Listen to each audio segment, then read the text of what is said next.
నమస్కారం,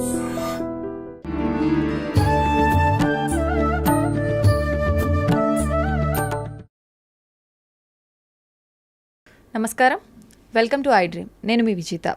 ప్రస్తుతం మనతో పాటు ఉన్నారు ఇస్కాన్ టెంపుల్ నుంచి ప్రణవానంద ప్రభుజీ గారు. ప్రభుజీ ఎప్పుడు మనతో మాట్లాడినా కూడా ఎన్నో మంచి మంచి విషయాలను, కృష్ణుడికి సంబంధించిన విషయాల గురించి అయితే ఏంటి, కృష్ణ లీలల గురించి అయితే ఏంటి, ఆధ్యాత్మిక మార్గంలో మనం వెళుతున్నప్పుడు ఎటువంటి నియమాలు పాటించాల్సి ఉంటుంది, అసలు ఆధ్యాత్మిక మార్గంలో ఎందుకు వెళ్లాల్సి ఉంటుంది, ఇలాంటి ఆసక్తికర విషయాలన్నింటినీ మనకు తెలియజేస్తూనే ఉంటారు. ఇప్పుడు ప్రభుజీతో మాట్లాడి మరిన్ని మంచి మంచి విషయాల గురించి అడిగి తెలుసుకుందాం. Hare Krishna Prabhuji. Hare Krishna Prabhuji.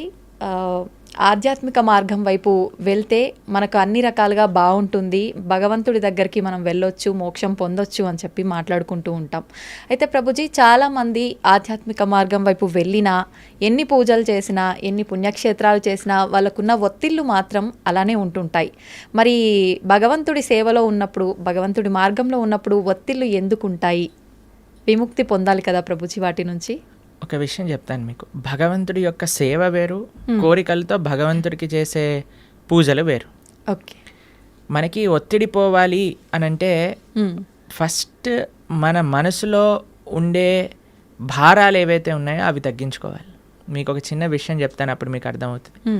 Alexander the great భారతదేశానికి వచ్చినప్పుడు ఒక సాధువు ఒంటిపైన బట్టలు కూడా లేవట, ఇలా కూర్చొని ధ్యానం చేస్తూ ఆనందంగా నిమగ్నం అయిపోయి ఉన్నారనమాట. అయితే ఈ సాధువు అలెగ్జాండర్ని చూసి నించోని కూడా నించోలేదట. అయితే ఆయనకు చాలా కోపం వచ్చింది. అదేంటి, నేను ఇంత పెద్ద రాజును వస్తే నించోవట్లేదేంటి అని ఆయన ఏం చేశారు, ఒక వ్యక్తిని పంపించారు. ఆయన నించోమని చెప్పు అని అన్నారనమాట. ఆయన వెళ్ళారు. నేను ఎందుకు నించుంటా అని అన్నాడు. ఈయన హాయిగా అలా మళ్ళీ తపస్సు చేసుకుంటున్నాడు అనమాట. అలెగ్జాండర్ స్వయంగా వచ్చారు ఆయన దగ్గరికి. వచ్చి ఆయనతో అన్నారట, అయ్యా, నా దగ్గర ఇంత సామ్రాజ్యం ఉంది, అయినా సరే నాకు భారంగా ఉన్నది, నీ దగ్గర బట్టలు కూడా లేవు, అయినా సరే నువ్వు ఇంత ఆనందంగా ఎలా ఉన్నావు, ఇంత ఆనందం నీ ముఖంలోనే కనిపిస్తూ ఉంది, ఎందుకింత వర్చస్సు, ఎందుకింత తేజస్సు, ఎందుకింత ఆనందం నీ దగ్గర ఉంది అని అడిగారట. అయితే ఈయన అన్నారట, ఒక చిన్న రాయి, ఇంతే రాయి కింద నుంచి తీసుకొని అలెగ్జాండర్ అన్నారట, ఇది నువ్వు పట్టుకోవచ్చా? అయితే అలెగ్జాండర్ అన్నారట, ఇంత చిన్న రాయి పట్టుకోవటం నాకేముంది, పట్టుకుంటాను, ఇవ్వండి అని చేతిలో పెట్టాడు. అలానే పట్టుకొని ఉంచు అని అన్నారట. ఇలా పట్టుకున్నారు. గంట సేపు అయింది, 2 గంటలైంది, 3 గంటలైంది. అలా టైం పెరుగుతూ ఉండేసరికి ఆయన చేతి మొత్తం కూడా ఎంత హెవీగా అనిపించిందంటే అంత హెవీగా లాస్ట్ కింద పడేశారు. అమ్మో, నేను ఇంకా పట్టుకోలేను. అదేంటి, ఇంత చిన్న రాయి నేను పట్టుకుంటాను, అడ్జేస్తా, ఇంచేస్తానన్నావు కదా, ఇప్పుడేమైంది అని అంటే, అమ్మో చాలా కష్టం, చాలా కష్టం. సరే, ఒక చిన్న రాయే కొద్దిసేపటి తర్వాత ఎంత భారంగా మారిపోయింది మనకి. నిజమే. కానీ మనము భగవంతుడి దగ్గరికి ఎందుకు వెళ్తున్నాము? అయ్యా, నాకు కొత్త కారు కొని ఇచ్చేసేయి, నాకు కొత్త ఇల్లు కొని ఇచ్చేసేయి, నాకు తొందరగా పెళ్ళి అయిపోవాలి, నాకు పిల్లలు కలగాలి, నాకు ఇంత ఆస్తి రావాలి, నాకు అది కావాలి, ఇది కావాలి అని ఇంకా భారాలు అడగడానికి మనం భగవంతుడి దగ్గరికి వెళ్ళామనుకోండి, ఎప్పుడు మనం ప్రశాంతంగా ఉండలేం. కానీ అదే స్వామి నిస్వార్థమైన ప్రేమతో, భక్తితో, భక్తి వేరు, కోరికలు కోరటం వేరండి. ఎప్పటి వరకైతే మనం భగవంతుడి నుంచి కోరికలు కోరుతామో అది భక్తి కాదు. అంటే మనసులో ఎటువంటివి లేకుండా నిస్వార్థమైన భావనతో, భగవంతుడి పట్ల ప్రేమతో కానీ మనం వెళ్తే అటువంటి వాడు ఎన్నటికీ కూడా ప్రశాంతత లేకుండా ఉండలేడు. ఆయనకి తప్పక ప్రశాంతత ఉంటుంది. ఎవరైతే నిస్వార్థమైన ప్రేమనే మనకి ప్రశాంతత, మీరు అంటున్నారు కదా, ఆ సాటిస్ఫాక్షన్ అనేది ఇస్తుంది.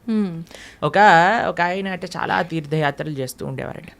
చాలా తీర్థయాత్రలు చేస్తుంటే ఎందుకోసం చేసేవాళ్ళు, మాకు ఇది అయిపోవాలి, మాకు అది అయిపోవాలి, మాకు ఇది జరిగిపోవాలి, మాకు అది జరిగిపోవాలి అని తీర్థయాత్రలని చేస్తూ, అక్కడికి వెళ్తే పుణ్యం వస్తుందట, ఇక్కడికి వెళ్తే పాపం పోతుందట, దీంతో చేస్తుండే. అయితే వాళ్ళ గురువుగారు చాలాసార్లు చెప్పారు, నాన్న ఈ భావనతో వెళ్ళకు, అక్కడుండే భగవంతుడి యొక్క దర్శనం చేసుకోవడానికి వెళ్ళు, అక్కడ సాధువుల దగ్గర నుంచి మాటలు వినడానికి వెళ్ళు, ఆ క్షేత్రానికి సేవ చేయడానికి వెళ్ళు అని అంటే ఈయనకు అర్థం కాదు. నేను వెళ్ళాలి, మునగాలి, అన్ని దర్శనాలు చేసుకోవాలి, ఎందుకంటే పుణ్యం వచ్చేస్తుంది, పుణ్యం వచ్చేస్తుంది, పుణ్యం వచ్చేస్తుంది.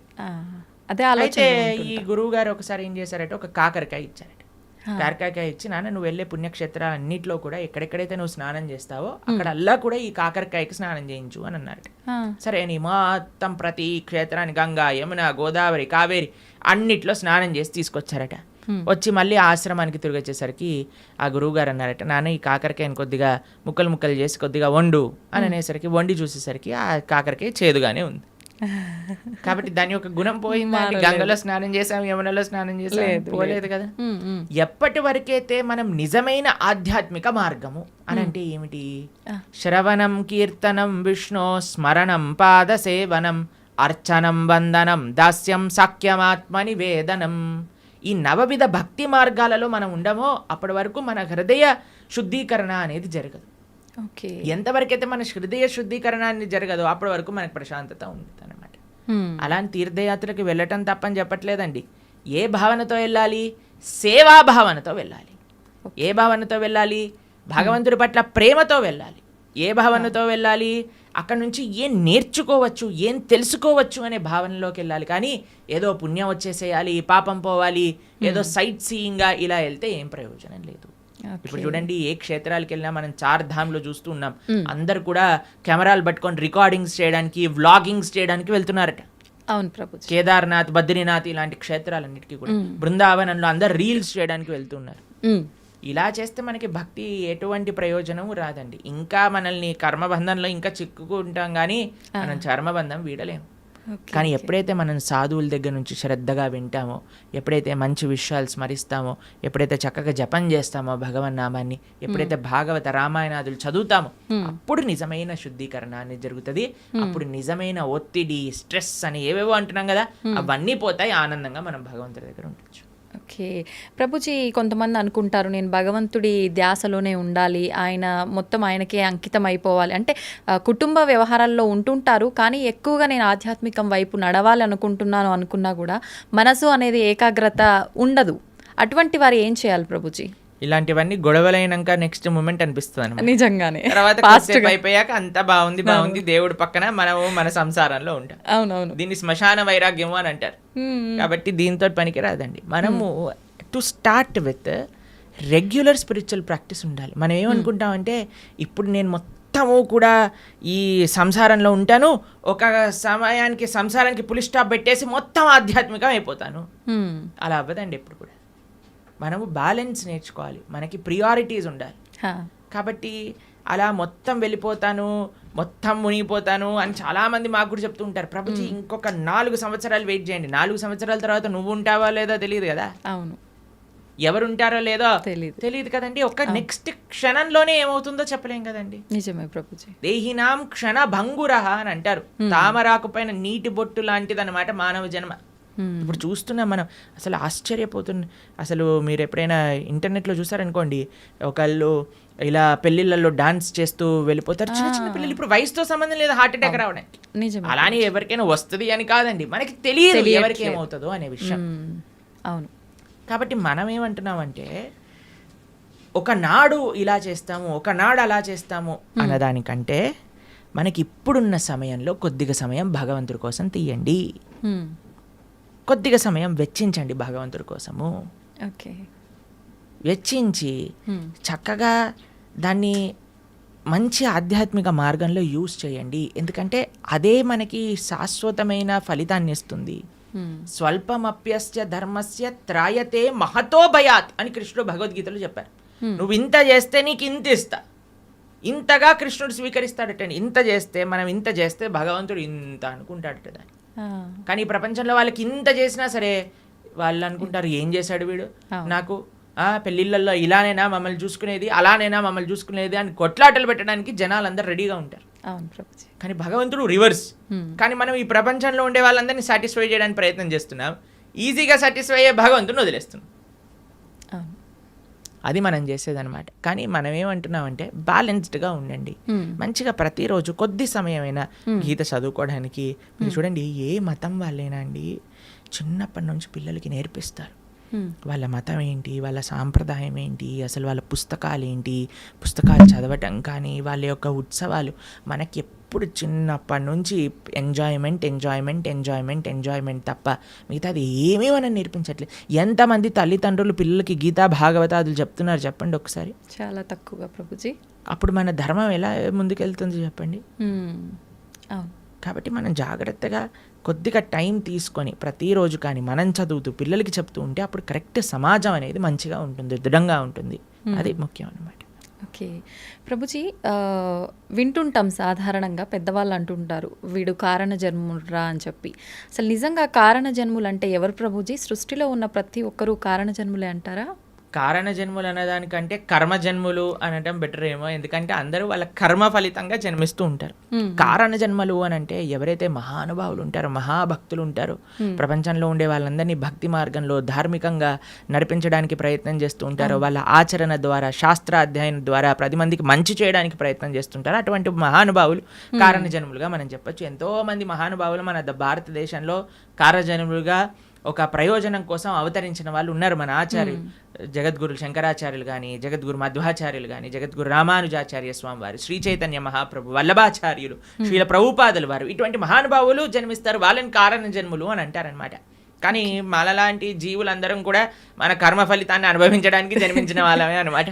మనం చేసుకున్న పుణ్య పాపాలను అనుభవించడానికి ఈ ప్రపంచంలోకి వచ్చాం. కాబట్టి కర్మ వల్ల జన్మించే జీవులందరూ కూడా కారణ జన్ముల యొక్క మార్గాన్ని అనుసరించాలి. వాళ్ళు చూపించిన మార్గాన్ని, వాళ్ళు ఇడిపించిపెట్టిన లెగసీ ఏదైతే ఉందో దాన్ని ఫాలో అవటం వల్ల, వాళ్ళ టీలింగ్స్ ఫాలో అవటం వల్ల మనం కూడా జన్మలేని ఒక చక్కటి భగవంతుడి యొక్క లోకానికి చేరుకోగలుగుతాం అనమాట.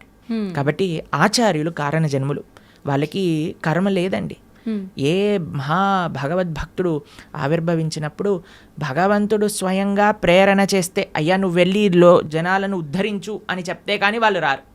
అటువంటి మహాభాగవతోత్తములని మనం కూడా ఆశ్రయిస్తే మనం కూడా ఈ జన్మ రాహిత్యం పొంది భగవంతుడి యొక్క సేవ చక్కగా ఆ భగవంతుడి యొక్క లోకంలో చేసుకోగలుగుతాం. ప్రభుజీ, ప్రతి ఒక్కరికి కూడా ముందు జన్మకు సంబంధించిన వాసనలను బట్టి పాపపుణ్యాలు ఉంటాయి కదా, మరి వాళ్ళకు అంత గత జన్మలకు సంబంధించిన ఉంటాయి కదా, మరి వాళ్ళకి ఎందుకు ఉండవు కర్మలు? ఆచార్యులక మహాభాగవతోత్తములక, ఎందుకంటే వాళ్ళు భగవంతుడు పంపిస్తే ఈ ప్రపంచంలోకి వచ్చిన వాళ్ళు. వాళ్ళందరూ కూడా భగవంతుడి యొక్క లోకంలో ఉండేవాళ్ళు అనమాట. అయ్యా నువ్వు ఉద్ధరించడానికి వెళ్ళు అని వాళ్ళని పంపిస్తే వాళ్ళు వచ్చి మనల్ని ఉద్ధరించడానికి ప్రయత్నం చేస్తారు.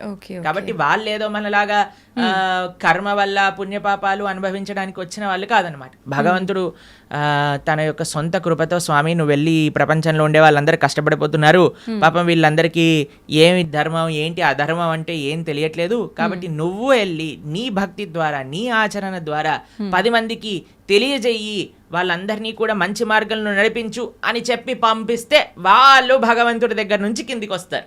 ఓకే, అలా ప్రభుజీ, ధర్మం అంటున్నాం. ధర్మము, జ్ఞానము, భక్తి, కర్మ ఇవన్నీ మాట్లాడుకుంటున్నాం. అసలు ఇవన్నీ అంటే ఏంటి? నిజంగా వీటన్నింటినీ మనం గనక వీటి కరెక్ట్ మార్గంలో గనక వెళ్ళగలిగితే వీటి ద్వారా నిజంగా భగవంతుని ఎలా చేరుకుంటాం? అసలు మీరన్న క్వశ్చన్లో చాలా టర్మ్స్ ఉన్నాయి. ధర్మము, జ్ఞానము, భక్తి, కర్మ ఇవన్నీ ఒక్కొక్క విశ్లేషణ చేయవలసిన, ఒక్కొక్క పాడ్కాస్ట్ కి సంబంధించిన టాపిక్స్ అనమాట మీరు అడిగింది. సాధారణంగా ప్రతి ఒక్కరు ఎవరు నోరు తెరిచినా కూడా ఇవే జనరల్ గా డిస్కస్ చేస్తుంటారు కదా ప్రభుజీ. మన అన్నిటికంటే పెద్ద మిస్కన్సెప్షన్ ఏంటి అని అంటే, ఎవరికి తోచింది వాళ్ళు ధర్మం అనుకుంటారు. నాకు తెలిసిందే ధర్మము, అంతే, నేను ఇది ఇలా చేశాను కాబట్టి ఇదే ధర్మము, నాకు ఇలా తెలుస్తుంది కాబట్టి ఇదే భక్తి, నేను ఇచ్చేస్తాను ఇదే నాకు జ్ఞానము, నాకున్నదే గొప్ప జ్ఞానము. ఇదంతా కాదండి, చాలా సింపుల్. ధర్మస్తు సాక్షాత్ భగవత్ ప్రణీతం. ధర్మం అంటే భగవంతుడు చెప్పింది. భగవంతుడు ఏం చెప్పాడు, ఎక్కడ చెప్పాడు మీకు తెలుసా? తెలీదు. భగవంతుడు అసలు ఏం మాట్లాడారు, అసలు ఏం చెప్పారు అనే విషయం తెలుసా మనకి? భగవంతుడు చెప్పింది భగవద్గీత. మనకి బేసిక్ ధర్మం ఎవరైనా అనుకున్నారనుకోండి, అరే నాకు మన సనాతన ధర్మంలో చెప్పిన ధర్మం ఏంటి తెలుసుకుందాము అని అనుకుంటే వాళ్ళు అసలు ఏం చదవాలి? భగవద్గీత చదవాలి ప్రభుజీ. భగవద్గీత కంపల్సరీగా చదవాలి మన సనాతన ధర్మంలో. ఎందుకంటే అది ప్రస్థానత్రయములో ఒక పుస్తకం. అన్నిటికంటే మెయిన్ ఫిలాసఫికల్ అండర్స్టాండింగ్, అసలు ధర్మం అంటే ఏమిటి అని తెలుసుకోవడానికి, సనాతన ధర్మం అంటే ఏమిటి తెలుసుకోవడానికి భగవద్గీత తప్పకుండా అధ్యయనం చేసి ఉండాలి. ఎంతమంది హిందువులు భగవద్గీత చదివిన వాళ్ళు ఉన్నారు చెప్పండి? ఎంతమంది అధ్యయనం చేసిన వాళ్ళు ఉన్నారు చెప్పండి? చాలా మందికి ఇంట్రెస్ట్ ఉందండి. పెద్దవాళ్ళు ఎందుకంటే ఒకప్పటి కాలం వాళ్ళైతే చదువుతుంటారు. మీరు అలా అనుకుంటున్నారు. మేము ఇప్పుడు భగవద్గీత నేర్పిస్తున్నప్పుడు 3rd క్లాస్ పిల్లల నుంచి 10th క్లాస్ పిల్లల వరకు ఎంతోమంది పిల్లలు కూడా భగవద్గీత పూర్తిగా అధ్యయనం చేయడానికి రెడీగా ఉన్నారు, చేస్తున్నారు కూడా, ఎగ్జామ్స్ కూడా రాస్తున్నారు. పిల్లలు నోట్బుక్ పెట్టుకొని భగవద్గీత నోట్ డౌన్ చేసుకుంటుండే పిల్లలు చాలామంది మన దగ్గర ఉన్నారు. Okay. మా యూట్యూబ్ ఛానల్లో మేము భగవద్గీత చెప్పినప్పుడు సుమారుగా 10 లక్షల మంది వీక్షించారు. కాబట్టి ఉన్నారు జనాలు, కానీ ఆ అవేర్నెస్ ఇంకా పెరగాలి. అవును. భగవంతుడు చెప్పింది ధర్మం, కానీ ఇక్కడ అక్కడ చెప్పింది ధర్మం కాదు, వీడు వాడు చెప్పింది ధర్మం కాదు.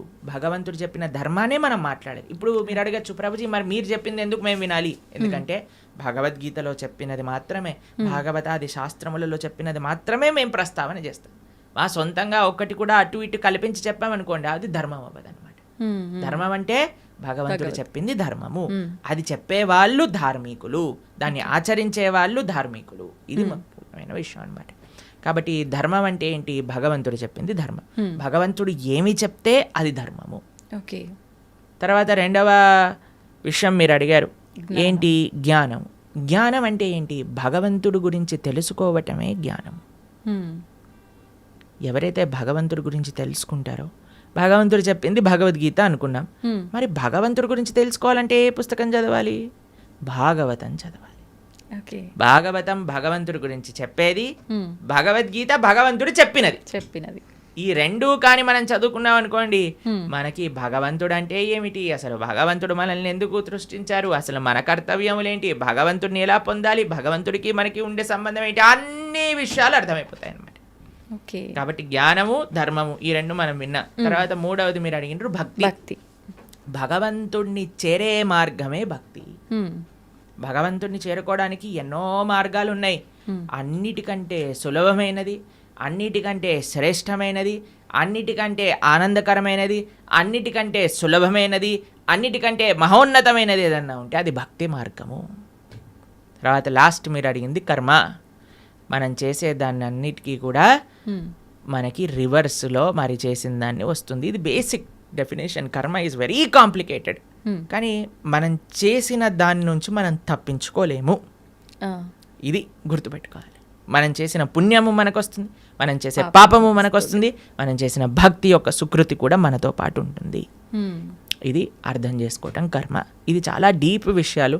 మళ్ళీ ఎప్పుడైనా మనకి సమయం ఉన్నప్పుడు కర్మ గురించి, జ్ఞానం గురించి, భక్తి గురించి, అలానే ధర్మం గురించి ఇంకా మనం డీప్గా డిస్కస్ చేసుకోవచ్చు అనమాట. ప్రభుజీ, భక్తి అంటున్నాం. అసలు భక్తి అంటే భగవంతుడికి శరణాగతి చేయడమే అంటారా ప్రభుజీ? సర్వధర్మాన్ పరిత్యజ్య మామేకం శరణం వ్రజ. కరెక్ట్. భక్తి అంటే భగవంతుడికి శరణాగతి చేయడం. అసలు శరణాగతి అంటే ఏంటి? స్వామి నీవు నచ్చింది చెయ్యి, నీకు నచ్చింది, నీకు ఏది కరెక్ట్ అనిపిస్తే అది చెయ్యి. ఒక బేసిక్ ఆస్పెక్ట్ ఆఫ్ శరణాగతి ఏంటి అని అంటే, భగవంతుడి పట్ల మనం డిమాండ్ చేయకూడదు, నాకు ఇది మంచిది ఇదే చేయాలి నువ్వు. అలా కాదు, అయ్యా నువ్వు ఏం చేసినా సరే నాకు మంచే చేస్తావు అని మన మనసులో ఉండే భావన. అవశ్య రక్షివో కృష్ణ, నువ్వు తప్పకుండా నన్ను రక్షిస్తావు స్వామి, నువ్వేం చేసినా కరెక్టే చేస్తావు, కాబట్టి నువ్వు నచ్చిందే చెయ్యి తండ్రి అని ఫస్ట్ అన్నిటికంటే బేసిక్ విషయం చెప్తున్న శరణాగతిలో కనీసం ఇది భగవంతుడి దగ్గర అనగలగాలి. కానీ భగవంతుడి దగ్గరికి ఇప్పుడు పూజలు, వ్రతాలు, నోములన్నీ స్టార్ట్ అయిపోతున్నాయి కదా. ఈ నోములో ఇది చేస్తే నాకు ఈ ఫలితం వస్తుంది, ఏ నోము చేస్తే నాకు ఏ ఫలితం వస్తుంది, ఈ స్తోత్రం చదివితే నాకు ఇది అవుతుంది, ఆ పూజ చేస్తే నాకు అది అవుతుంది, ఇన్ని వారాలు ఇది చేస్తే నాకు ఇది అయిపోతుంది. సారీ సార్, ఇది భక్తి కాదు, ఇది కేవలం పూజ, ఆరాధన కాదు. పూజ చేస్తే పుణ్యం వస్తుంది, ఆరాధన చేస్తే భగవంతుడి యొక్క కృప, భగవంతుడి పట్ల ప్రేమ పెరుగుతుందన్నమాట. కాబట్టి తిరువారాధన అని మనము భగవద్భక్తి సాంప్రదాయంలో అంటాం. స్వామి యొక్క ఆరాధన అనేది యూజ్ చేస్తాం. ఆరాధన అంటే ఎప్పుడైతే ప్రేమ ఉంటుందో, అక్కడ ఎటువంటి అపేక్ష ఉండదో అది ఆరాధన అవుతుంది. కానీ నాకు ఇది కావాలి అని మనం చేస్తే అది పూజ అవుతుంది, దానివల్ల పుణ్యం మాత్రమే వస్తుంది, భక్తి రాదు. కాబట్టి మీరు అన్నట్టుగా భగవంతుడి యొక్క పూజ చేయటము లేదా భగవంతుడి యొక్క ఆరాధన చేయడం యొక్క అన్నిటికంటే గొప్ప ఫలితం ఏంటి అని అంటే భగవంతుడికి శరణాగతి చెయ్యుట. స్వామి నేను నీ వాణ్ణి, నీకు చెందిన వాణ్ణి, నువ్వు నాకు ఏం చేసినా సరే అది తప్పకుండా కరెక్టే చేస్తావు అని భగవంతుడికి కంప్లీట్ శరణాగతి, శ్రీకృష్ణ భగవానుడికి కంప్లీట్గా శరణాగతి చేయుట, దాన్నే భక్తి అని అంటారు. చాలా కరెక్ట్గా చెప్పారు మీరు. ఆ భావన చాలా శ్రేష్టమైన భావన, అందరూ అలవర్చుకోవాల్సిన భావన అది. ప్రభుజీ, ఒక జీవి ముక్తి పొందాలి అంటే మీరు చెప్పినట్టుగా భగవంతుడికి శరణాగతి చేస్తే ముక్తి పొందొచ్చు అంటారా? అదే మార్గం భగవంతుడి దగ్గరికి వెళ్ళడానికి, భగవంతుడి యొక్క సేవ చేయడానికి మార్గమే భక్తి శరణాగతి. ఇంకే మార్గం లేదు. భగవంతుని చేరుకోవడానికి అన్నిటికంటే ఈజియెస్ట్ మార్గం, అన్నిటికంటే బెస్ట్ మార్గం ఏదన్నా ఉంటే అది భక్తియే. ఆ భక్తి తప్ప సమాశ్రితాయై పదపల్లవప్లవం మహత్పదం పుణ్య యశోమురారే భవాంబుదిర్వత్స పదం పరం పదం పదం పదం యద్విపదాం న తేషాం అని అంటారు. సమాశ్రితాయై అంటే శరణాగతి చేయటం. ఎవరైతే భగవంతుడి యొక్క శ్రీచరణాలను ఆశ్రయిస్తారో అటువంటి వాడికి ఏమవుతుందట, ఇంత పెద్ద సంసార సాగరం అంటాం కదండి, సంసార సాగరంలో కొట్టి ముట్టాడుతున్నాం అంటారు కదా, ఆ సంసార సాగరం ఎంత అయిపోతుందట అంటే, ఒక గోవు దూడ పాదం ఉంటుంది కదండి, దూడ కానీ బుడదలో పాదం పెట్టింది అనుకోండి, ఇంత చిన్న హోల్ అవుతుంది, దాంట్లో ఎంత నీళ్లు ఉంటాయి?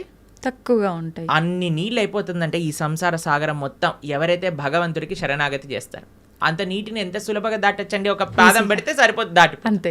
అలా సంసారాన్ని దాటేయచ్చట ఎవరైతే భగవంతుడి యొక్క పాదాలకు శరణాగతి చేస్తారు.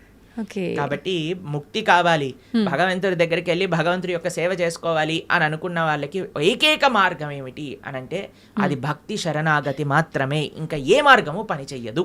ఓకే ప్రభుజీ, మోక్షం అంటుంటాం, ముక్తి మోక్షం ఒకటేనా? ఇవి రెండూ కూడా భగవంతుని చేరుకోవడాన్నే ముక్తి మోక్షం అని అంటారా? ఎస్, ముక్తి మోక్షము అని అంటే చాలా మందికి ఒక మిస్కన్సెప్షన్ ఏముంటుంది అని అంటే భగవంతుల్లోకి వెళ్ళి కలిసిపోవటము అని అనుకుంటారు, ఐక్యం అయిపోవటము అని అంటారు. చాలా మంది ఈ మాట వాడుతూ ఉంటారు అనమాట.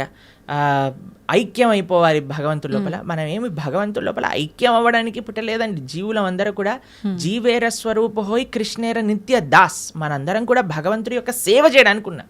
ఇప్పుడు చూడండి, ఒక చిన్న పిల్ల ఉంది, ఆవిడికి అమ్మ అంటే చాలా ప్రేమ ఉన్నప్పుడు ఆ చిన్నపిల్ల వచ్చి అమ్మతోటి, అమ్మ మళ్ళీ నేను నీ పొట్టలోకి దూరిపోతాను, నీ శరీరంలోకి వెళ్ళిపోతాను అని అంటే, ఒరే శరీరంలోకి వెళ్ళటం ఏంట్రా, నువ్వు అమ్మ అంటే ప్రేమ ఉంది అని అంటే నువ్వు ఏదో ఒక సేవ చేయాలి, అమ్మకి నచ్చినట్టుగా ఉండాలి, అమ్మకి నచ్చే విధంగా ఉండాలి, అదే సేవ కదండి. అమ్మ పొట్టలోకి వెళ్ళిపోవటం ప్రేమనా, లేదా అమ్మకి నచ్చే పనులు చేయటం ప్రేమనా? నచ్చే పని చేయటం. కాబట్టి భగవంతుడి యొక్క భక్తి, భగవంతుడి ముక్తి అని అంటే భగవంతుడు లోపలికి వెళ్ళిపోవాలి అని కోరుకోవటం కాదు, భగవంతుణ్ణే అయిపోవాలి అని చాలా మంది అనుకుంటూ ఉంటారు అనమాట. కానీ అది కాదండి ముక్తి అంటే. ముక్తి అంటే భగవంతుడి యొక్క సేవ చేయటం.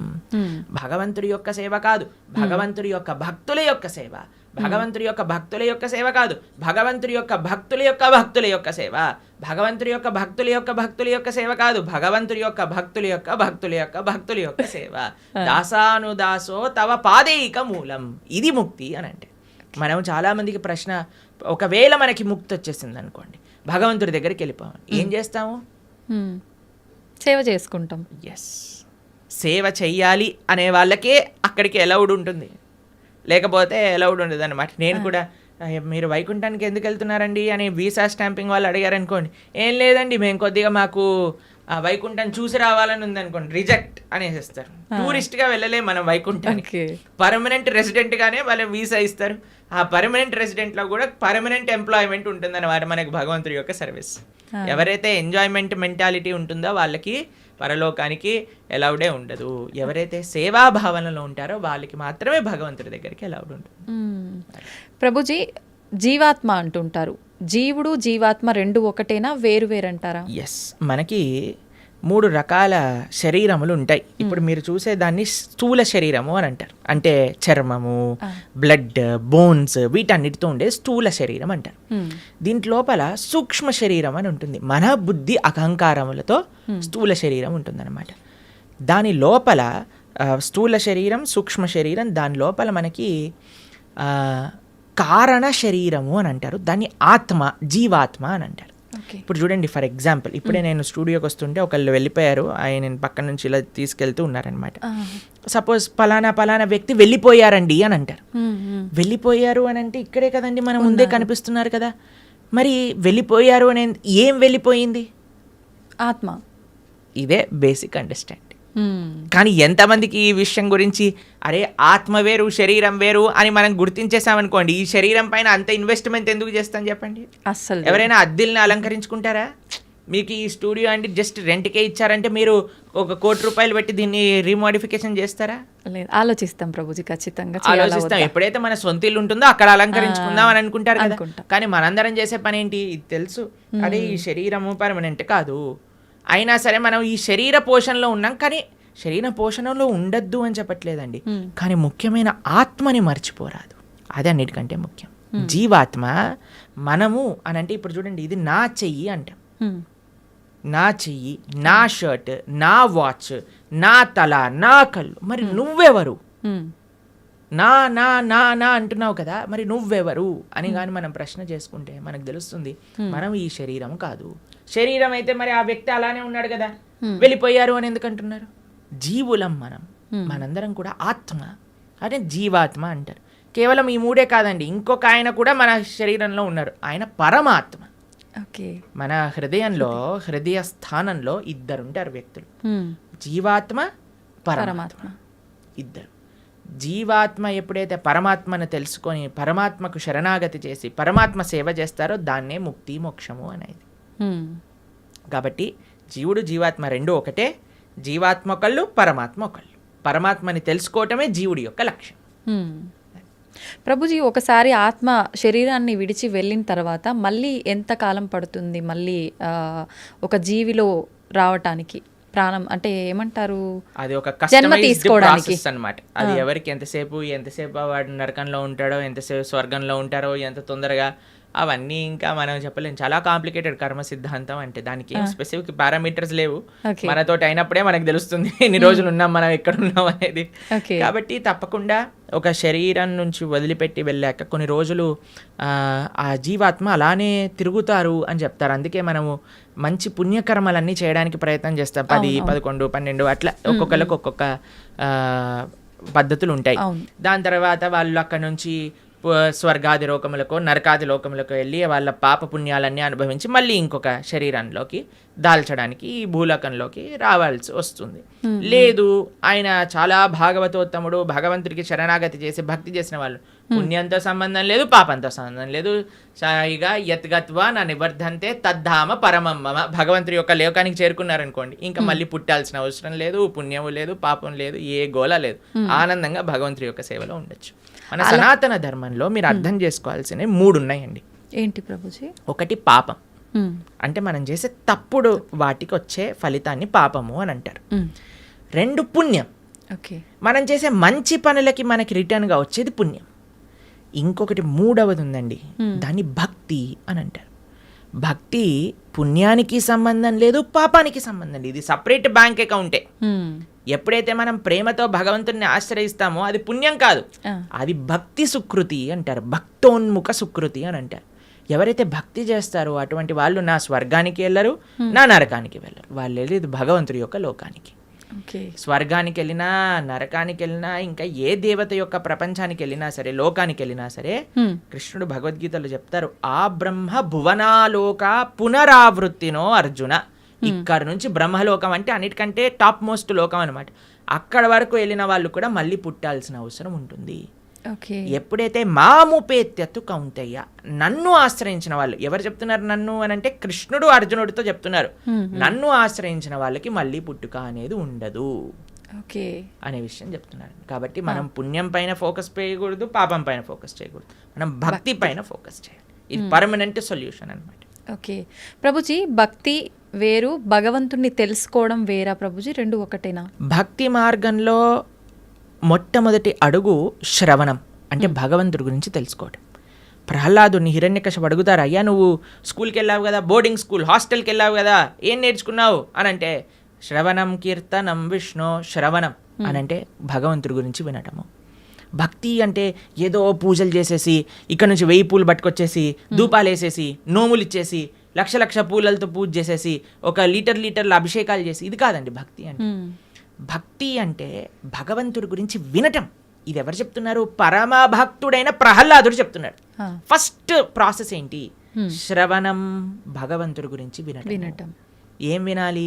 గీత, భాగవత, రామాయణ అసలు అన్నీ ఏదైతే భగవంతుడి గురించి చెప్తారో వాటిని వినాలి. శ్రవణం, కీర్తనం, దాని తర్వాత మనం చేయాల్సింది జపం. చూడండి ఆయన ఏం ప్రాసెస్లో చెప్తున్నారు, ప్రియారిటీ వైజ్ చెప్తున్నారు అనమాట. శ్రవణం, కీర్తనం, విష్ణో. ఎవరికి చేయాలి ఇది? భగవంతుడైన నారాయణుడు విష్ణువుకి చేయాలి. శ్రవణం, కీర్తనం, విష్ణు, స్మరణం, పాదసేవనం. స్మరిస్తూ ఉండాలి. మనం విన్నది స్మరిస్తూ స్మరిస్తూ స్మరిస్తూ ఉంటే అప్పుడు మనకి భగవంతుడి పట్ల ప్రేమ పెరుగుతుంది.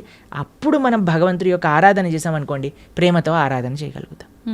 లేకపోతే ఎప్పుడు మనసులో ఈ కోరిక ఈ కోరిక ఈ కోరిక ఈ కోరిక కోరిక గుర్తొచ్చినంత భగవంతుడు గుర్తురాడు. నిజమే ప్రభుజీ. ఎప్పుడైతే మనం శ్రవణం, కీర్తనం భగవంతుడి గురించి వింటామో, భగవంతుడి యొక్క నామాన్ని జపం చేస్తామో, అప్పుడు మనం ఆరాధన చేసేటప్పుడు మన మనసు భగవంతుడి పైన ఉంటుంది. కాబట్టి అందరూ కూడా ఫస్ట్ వ్రతాలు, నోములు, పూజలు చేసేయడానికి పరిగెత్తుతూ ఉంటారు. కానీ దాటికంటే ఫస్ట్ ఇనీషియల్ స్టెప్స్ ఏంటి అని అంటే, ఇప్పుడు చూడండి, ఒక ఫస్ట్ ఫ్లోర్కి ఎక్కెళ్ళాలి అని అంటే మనం లాంగ్ జంప్ చేసేసి ఎక్కిస్తామా?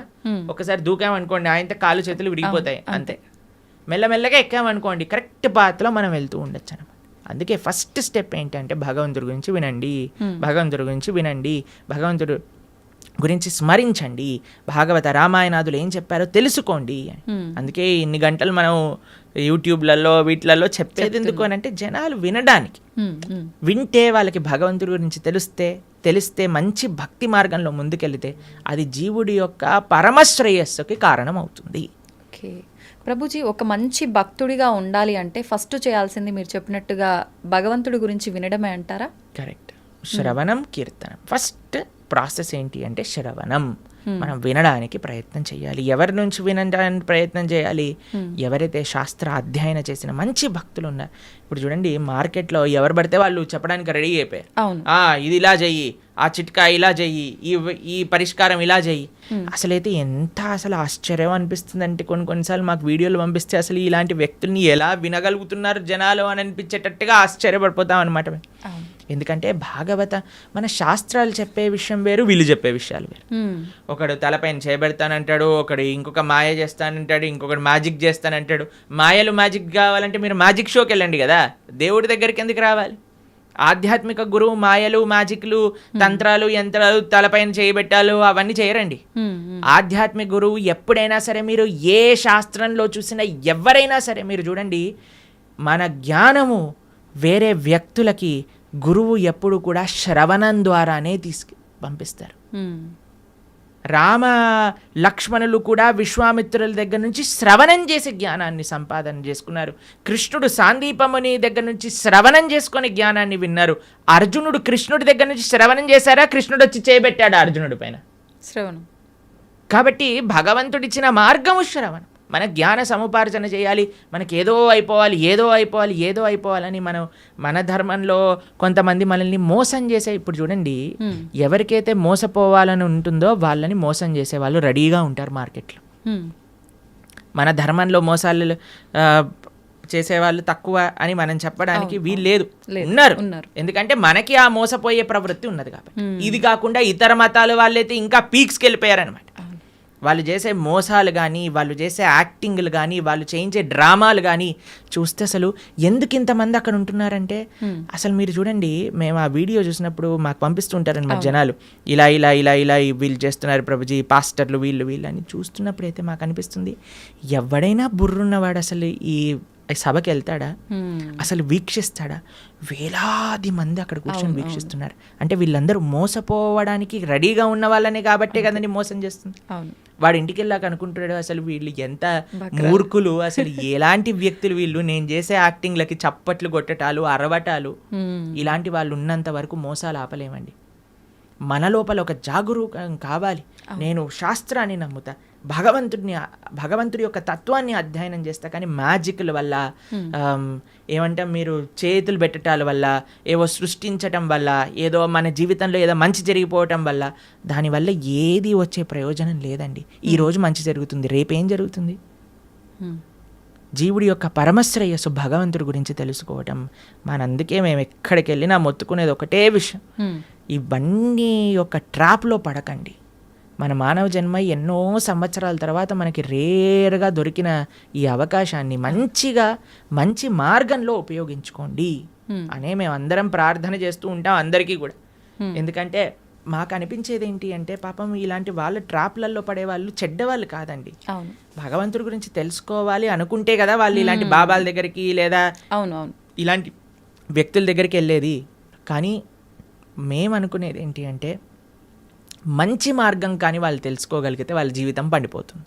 అవును ప్రభుజీ. మన శాస్త్రం ఏం చెప్తుంది తెలుసా, ఇలాంటి చెడు వ్యక్తుల వల్ల వెళ్ళే వాళ్ళ పరిస్థితి ఎలా ఉంటుందట అంటే సగం మింగిన కప్పలాగా ఉంటుందట. పాము ఒక పెద్ద కప్పని పట్టేసుకుంటుంది. ఎంత పెద్దగా ఉంటుందంటే ఆ కప్ప లోపలికి మింగలేదు, బయటికి వదలలేదు. అలాంటి పరిస్థితులు చిక్కుకుపోతారు. కాబట్టి మీ అందరికీ మేము చేసే ప్రార్థన ఏంటి అంటే ఎవరైతే శాస్త్రాన్ని అధ్యయనం చేశారో, శాస్త్రపరంగా శాస్త్రసమ్మతంగా మాట్లాడతారో, ఎవరైతే వైదిక సనాతన ధర్మాన్ని ఆచరిస్తూ ఉన్నారో, ఇప్పుడు ఏంటంటే అండి కలియుగంలో ఎంతోమంది దేవుళ్ళని మ్యానుఫ్యాక్చర్ అయిపోయారు. ఎక్కడ చూసినా వీడి దేవుడు అంటాడు, వాడి దేవుడు అంటాడు, అందరినీ దేవుళ్ళు అనటం ప్రారంభం చేశాం. కానీ ఒక్క విషయం, భగవంతుడు అనేవారు ఎవరైనా ఉంటే అది వేదములు ప్రతిపాదన చేసిన వారు మాత్రమే. కాబట్టి శాస్త్రీయంగా ఎవరైతే ప్రామాణికంగా దైవము అని చెప్పారో వాళ్ళ గురించి తెలుసుకోవటం శ్రేయస్సు. ఆ శాస్త్రీయమైన గ్రంథాలను అధ్యయనం చేయడం శ్రేయస్సు. కానీ మొన్న ఒక 50 సంవత్సరాల ముందో 70 సంవత్సరాల ముందో పుట్టిన గ్రంథాలని మనం చదవాల్సిన అవసరం లేదు.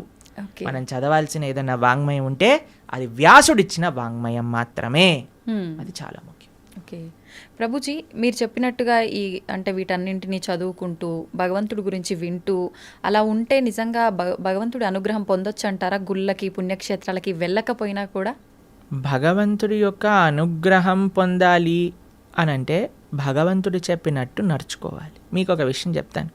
మీకు మీ పిల్లలు ఉన్నారనుకోండి, మిమ్మల్ని చాలా బాగా చూసుకుంటూ మీరు చెప్పిన పని ఏమీ చేయకపోతే మీకు ఆనందం వేస్తుందా?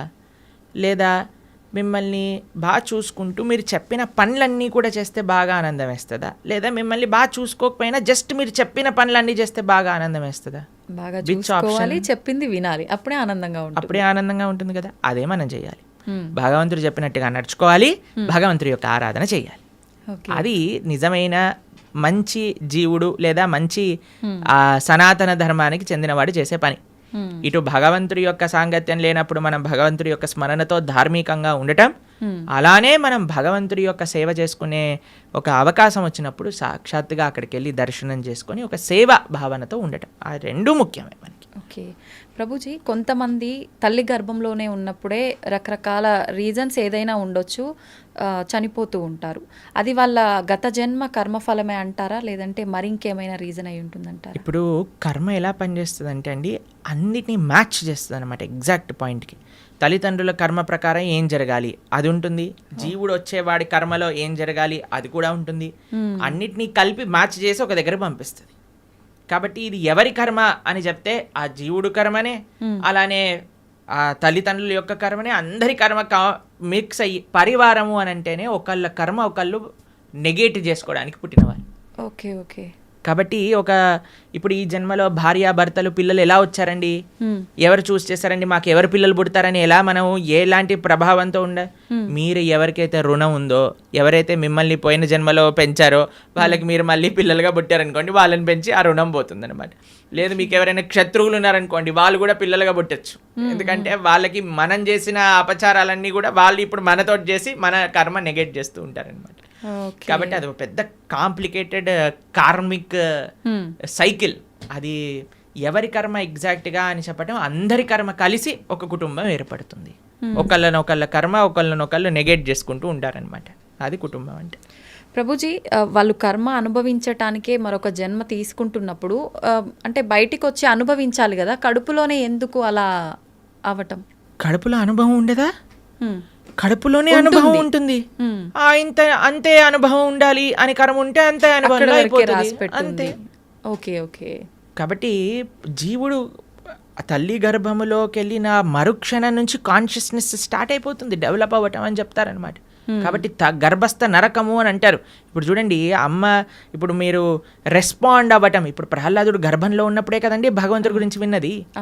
పిల్లలు అందుకే చెప్తారు, ఎవరైతే కడుపుతో ఉంటారో అప్పుడు మంచి విషయాలు వినాలని, రామాయణ భాగవతాలు వింటూ ఉండండి, అప్పుడు పుట్టేవాడు మంచి భక్తుడిగా పుడతాడు అని. ఎందుకంటే వాడి లోపల కాన్షియస్నెస్ ఉంది కాబట్టి, వాడు అనుభవిస్తున్నాడు ఏది మంచి ఏది చెడు. అందుకే అమ్మని జాగ్రత్తగా ఇది తినకూడదు ఇవి తినాలి అని ఎందుకు చెప్తారు అంటే వాటి వల్ల ఆ పిల్లవాడికి కూడా ఆ రకమైన బాధ కలుగుతూ ఉంటుంది, లేదా ఆ రకమైన ఆనందం వస్తూ ఉంటుంది అని. కాబట్టి లోపల కూడా వాడు అనుభవిస్తూనే ఉన్నాడు జీవి. ప్రభుజీ, భగవంతుడి అనుగ్రహం అనేది ఇప్పుడు మామూలుగా చెప్తుంటారు కదా ప్రభుజీ, మగవారు ఇంట్లో యజమాని చేసే పూజ వల్ల ఎక్కువ ఫలితం ఉంటుంది, కుటుంబానికి మొత్తం చెందుతుంది. ఆడవారు చేసే పూజా ఫలితం అనేది తనకొక్కతి మాత్రమే చెందుతుంది అని చెప్తుంటారు. ఇది నిజమేనా ప్రభుజీ? ఒకవేళ ఇది హస్బెండ్ చేసే పుణ్యంలో 50% భార్యకి చెందుతుంది, భార్య చేసే పుణ్యంలో నయా పైసా హస్బెండ్కి రాదు.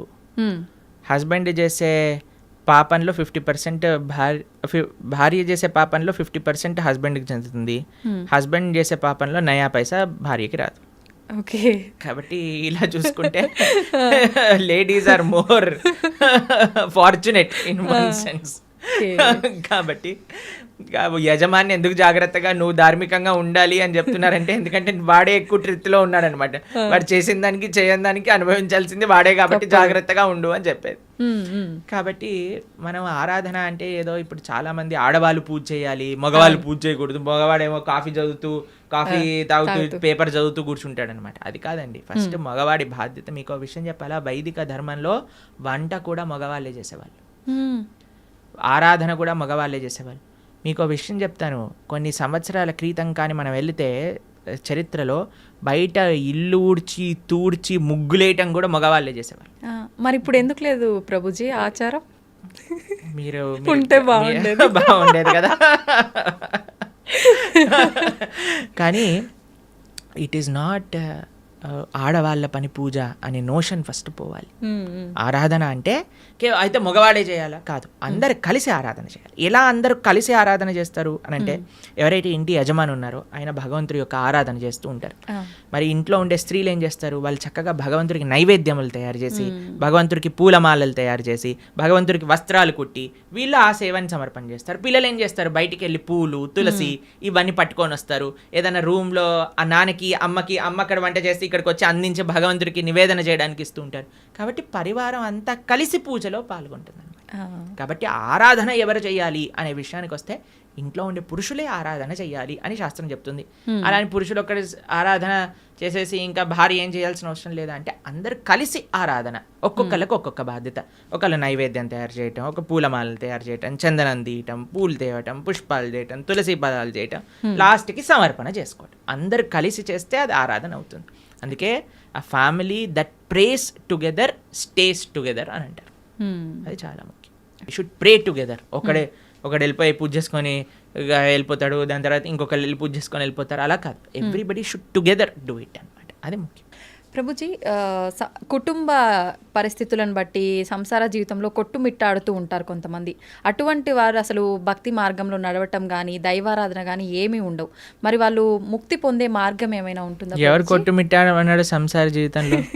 ఎవరైనా పీక పట్టుకొని నువ్వు కొట్టుమిట్టాడు సంసారంలో అని చెప్పారా? అది మన చాయిస్. మనం దేనికి సమయం ఇవ్వాలి అని అనుకుంటే దానికి సమయం ఇస్తామండి. మనకి ఏది ప్రియారిటీ, నాకేది ముఖ్యం అంటే దానికి సమయం ఉంటుంది కదండి. ఇప్పుడు చూడండి, బిజీ, మేము చాలా బిజీ, మాకు జపం చేయడానికి టైం లేదు, మేము గుడికి వెళ్ళలేము అనేవాడు ఇలా వాట్సాప్ స్టేటస్ చూసుకుంటూ ఉంటాడు అనమాట. అందరి మొత్తం కాంటాక్ట్లో ఉన్న వాళ్ళందరివి చూస్తూ ఉంటాడు. మరి వాట్సాప్ స్టేటస్ చూడడానికి ఉన్నాయి, ఫ్యామిలీ గ్రూప్లో వచ్చే అక్కర్లేని చెత్త వీడియోలు అన్నీ చూడడానికి టైం ఉన్నాయి, కానీ ఒక 10 నిమిషాలు కూర్చొని నామజపం చేయడానికి టైం లేదంటారు. కాబట్టి ఇది జస్ట్ అన్ ఎక్స్క్యూజ్. ఎవ్వరు కూడా ఈ ప్రపంచంలో నాకు టైం లేదు అని చెప్పలేరు. టైం లేదు అని అంటే నీ ప్రియారిటీస్ రాంగ్. నీకు ఈ జీవితంలో ఈ శరీరానికి ఎంతైతే ఇస్తున్నావా నువ్వు, అంతే నీ ఆత్మకు కూడా ఇవ్వాలి అని నీకు తెలిసినప్పుడు, దాన్ని ప్రియారిటీగా పెట్టుకున్నప్పుడు సమయం ఏర్పడుతుంది తప్పకుండా. కాబట్టి ఎవ్వరూ మనల్ని ఫోర్స్ చేయట్లేదండి కొట్టుమిట్టాడు సంసారంలో అని. మనమే కాంప్లికేటెడ్గా చేసుకుంటున్నాం. కాబట్టి మనకి ఈ జ్ఞానం వస్తే దీనివల్ల ఏం ప్రయోజనం లేదు. నా భక్తి, నా ధర్మము, నా దేశము, నా సనాతన ధర్మం గురించి మనం కూడా కొద్దిగా ఆలోచన చేస్తే అప్పుడు మన జీవితం బాగుంటుంది, ఈ దేశ భవిష్యత్తు కూడా బాగుంటుంది. ప్రభుజీ చాలామంది కష్టాలు ఎక్కువగా ఉన్నాయి, ఇంకా నేను తట్టుకోలేను, ఇంకా నాకు అసలు వేరే దారే లేదు అని చెప్పి ప్రాణం తీసుకుంటూ ఉంటారు, ఆత్మహత్యలకు పాల్పడుతూ ఉంటారు. అలా చాలామంది ప్రాణాలు కోల్పోయి కుటుంబం ఇబ్బందులు పడే వాళ్ళు కూడా చాలామంది ఉన్నారు ప్రభుజీ. అటువంటి వారికి మీరు ఇచ్చే ఆత్మహత్య చేసుకోవాలి అనుకుంటున్న వాళ్ళకి ఒక న్యూస్ చెప్తాను. మీరు ఏదైతే బాధతో చనిపోవాలి అని అనుకుంటున్నారో ఇప్పుడు కానీ చనిపోతే దానికి 1,000,000 రెట్లయ్యి మరు జన్మలో ఆ బాధ అనుభవించాల్సి వస్తుంది. ఎన్ని రెట్లు? 1,000,000 రెట్లు. ఇప్పుడే నువ్వు భరించలేదు అని అనుకుంటే 1,000,000 రెట్లు అయ్యాక భరించే అవకాశం లేదు కదండి. కాబట్టి యూ కెనాట్ ఎస్కేప్. ఆత్మహత్య మహాపాతకం.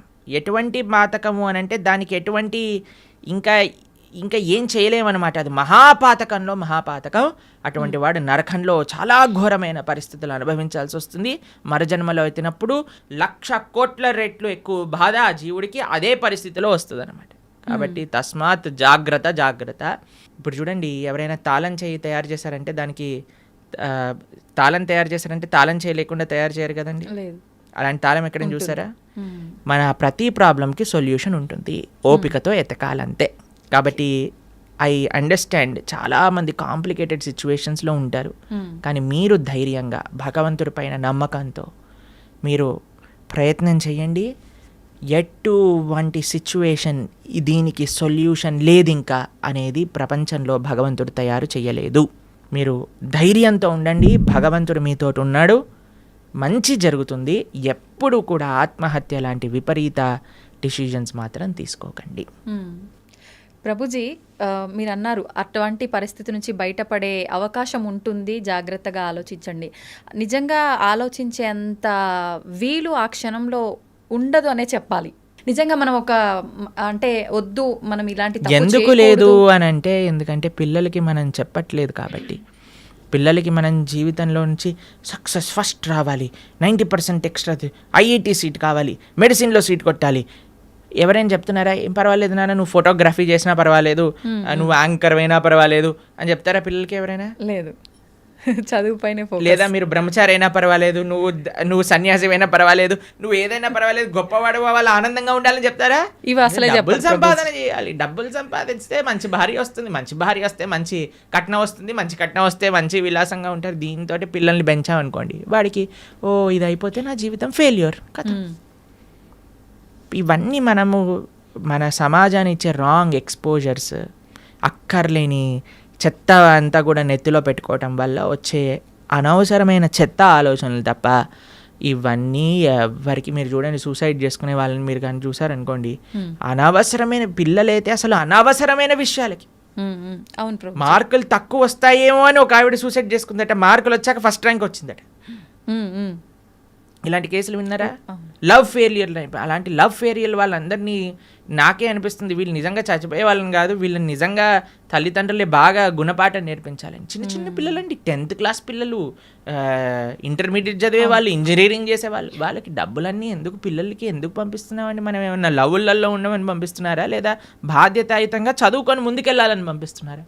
అవును ప్రభుజీ, చదువుకో. కాబట్టి ఇవన్నీ ఎందుకు పిల్లల లోపలికి ఈ ప్రేమ, ఈ ఇన్సెక్యూరిటీస్, ఇవన్నీ ఎందుకు వచ్చాయి అని అంటే మనకుండే రాంగ్ ఎక్స్పోజర్. సినిమాలు, సీరియళ్ళు, ఎక్కడ పడితే అక్కడ చెత్త కదండి మనం చూసేది. ఆ చెత్త అంతా ఉన్నప్పుడు చెత్త ఆలోచనలే వస్తాయి.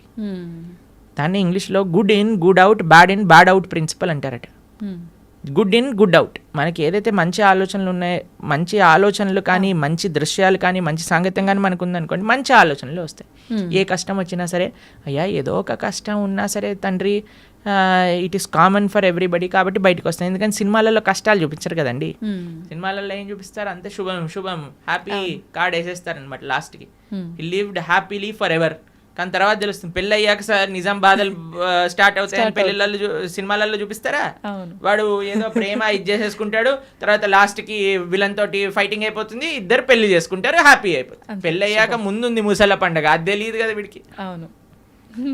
కాబట్టి మనం అన్ని మంచి విషయాలు, అందుకే ఇప్పుడు చాలాసార్లు మేము ఎప్పుడైనా ఇన్స్టాగ్రామ్లో చూసామనుకోండి, real life and real life అని పంపిస్తుంటారు. రియల్ లైఫ్ అంతా బాగానే ఉంటుందండి, అందరూ కూడా మీరు స్క్రీన్ పైన చూసి అది చేస్తూ ఇది చేస్తూ వాళ్ళు ఇంత వీళ్ళు ఇంత అని. కానీ ప్రతి ఒక్కళ్ళ జీవితంలో బాధలు ఉన్నాయి, ఇది ఫస్ట్ అర్థం చేసుకోవాలి.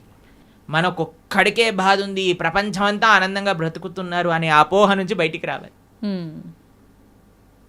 ఈ అపోహ ఫస్ట్ మనకు ఉండకూడదు. అందరూ బాగున్నారు, నేను ఒక్కనే బాధపడుతున్నా, అది కాదయ్యా.